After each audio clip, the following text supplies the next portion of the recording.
Bem, aqui é o professor Luiz de Química e a gente vai revisar alguns conceitos para a prova do Enem.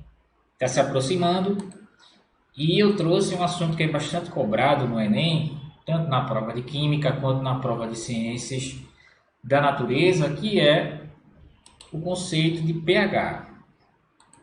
Tá? Você que vai fazer a prova do Enem, você que vai fazer o SSA, pode revisar esse conteúdo de forma de se ele for cobrado na prova, você já tem algumas informações importantes aí para essa prova.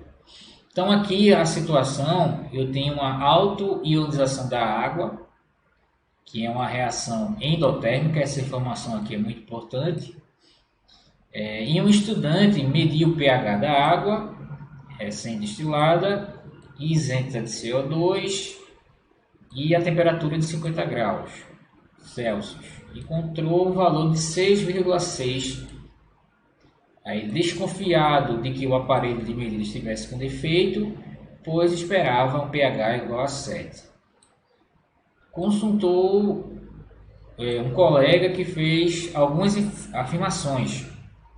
Então, aqui a situação é que o pH da água pura, né? pH deve ser em torno de 7. Se ele mediu o pH e esperava 7, alguma coisa interferiu. Ou pode ser a temperatura, ou pode ser o instrumento que esteja descalibrado, né? Então é isso que a gente vai revisar na aula de hoje. A primeira afirmação que o colega dele disse, né, é que o valor 6,6 pode estar correto, pois 7, né, é quando a água pura está a temperatura de 25 graus Celsius. Então, como ele mediu a 50 graus, aqui pode interferir no valor do pH. A gente tem que verificar se essa informação está correta ou não. A segunda afirmação, ele diz que, segundo o princípio de Le Chatelier, aplicado ao equilíbrio da ionização da água, justifica um aumento da temperatura. Então, isso vai aumentar o valor de H+, e em consequência vai diminuir o valor do pH. E a terceira informação é que a água, quanto menor o pH, maior a concentração de H+. Para você calcular o H+, o pH, você tem que calcular o logaritmo da concentração de H+. Tem que usar essa função aqui para poder calcular na base 10. Essa concentração de H+, ou H3 ou mais, ela vai ser inversamente proporcional ao valor do pH. Então, quanto maior, normalmente esse valor é na potência de base 10 elevado ao expoente negativo. Então, aqui pode ser 10 elevado a menos 2, e aqui eu posso colocar 10 elevado a menos 5. Né? 10 a menos 2 é maior que 10 elevado a menos 5. 10 elevado a menos 2 é um valor maior do que 10 elevado a menos 5.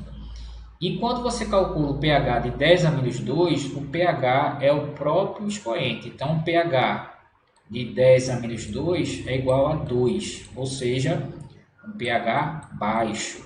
E quando você calcula o pH de 10 a menos 5, o pH é igual a 5. Tá?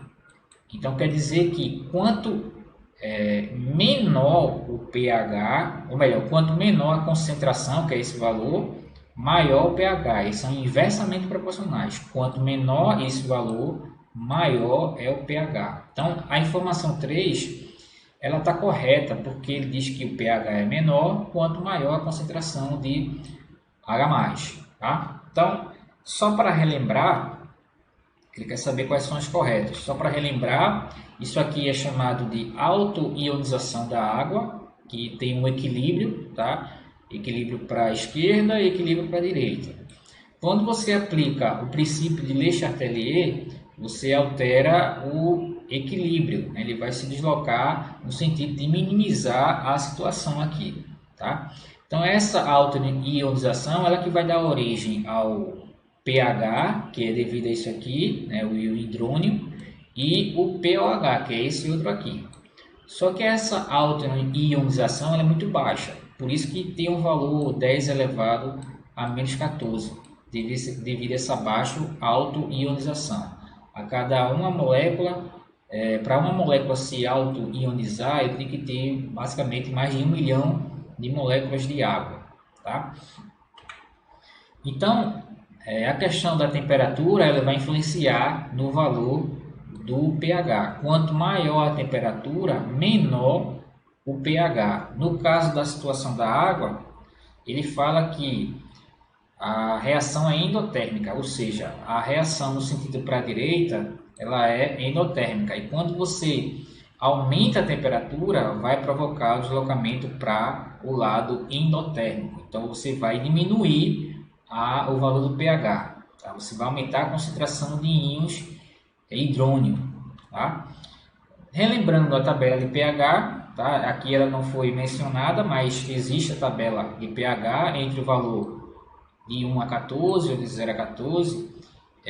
Aqui a faixa ácida é desse intervalo, né? A faixa laranja e vermelho, a faixa básica, que é esse intervalo aqui, de 8 a 14, e a faixa neutra, que é o valor 7. A água deveria estar com valor neutro, ou seja, o valor 7. O princípio de Le Chatelier, que talvez seja o conteúdo novo aí para essa questão de pH, é um princípio importante aí nos equilíbrios químicos, tá? O que diz esse princípio? Quando você provoca uma perturbação em um sistema em equilíbrio, ele vai se deslocar no sentido de anular essa perturbação, tentando se ajustar ao novo equilíbrio. Como é que isso acontece? Isso acontece tanto na concentração, tanto na pressão e temperatura. Concentração, você aumenta ou diminui a concentração, ela vai se deslocar no sentido que você adicionou. Então, se você aumentar a concentração do reagente, ele vai se deslocar para o produto. Se você aumenta a concentração do produto, ele vai se deslocar para o reagente. Tá? Sempre no sentido contrário. Se você diminui a concentração do reagente, ele vai se deslocar para o sentido do reagente.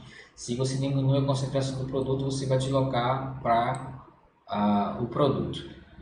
No nosso caso, ele está falando de temperatura. E a temperatura você vai ter que ver a questão do aumento da temperatura. Se você provocar um aumento, ele vai se deslocar para o sentido endotérmico, ou seja, no caso da autoionização, para a direita. Por isso que provoca uma diminuição do pH. Tá? A gente já viu na tabela que aumentar a temperatura vai diminuir o pH, tá? Devido ao princípio de Le Chatelier. Então, a alternativa 1, a afirmativa 1, está correta, porque você aumenta a temperatura, diminui automaticamente o valor do pH. Quando você provoca um aumento de temperatura, que é basicamente a mesma coisa que está falando aqui, você vai diminuir o pH, mas você aumenta a concentração de um hidrônio. E a última afirmação, que é a 3, também está verdadeira. Então, todas as alternativas aqui estão corretas. Tá? Então, aqui, para essa questão, você teria que saber o conceito do princípio de Le Chatelier e também a questão da auto-ionização da água. Então, a resposta aqui é a letra E. Tá? Por acaso, se a questão for cobrada, você tem essa revisão para fazer e se dar bem aí na prova do Enem. Tá? Então, até a próxima. Uma outra questão.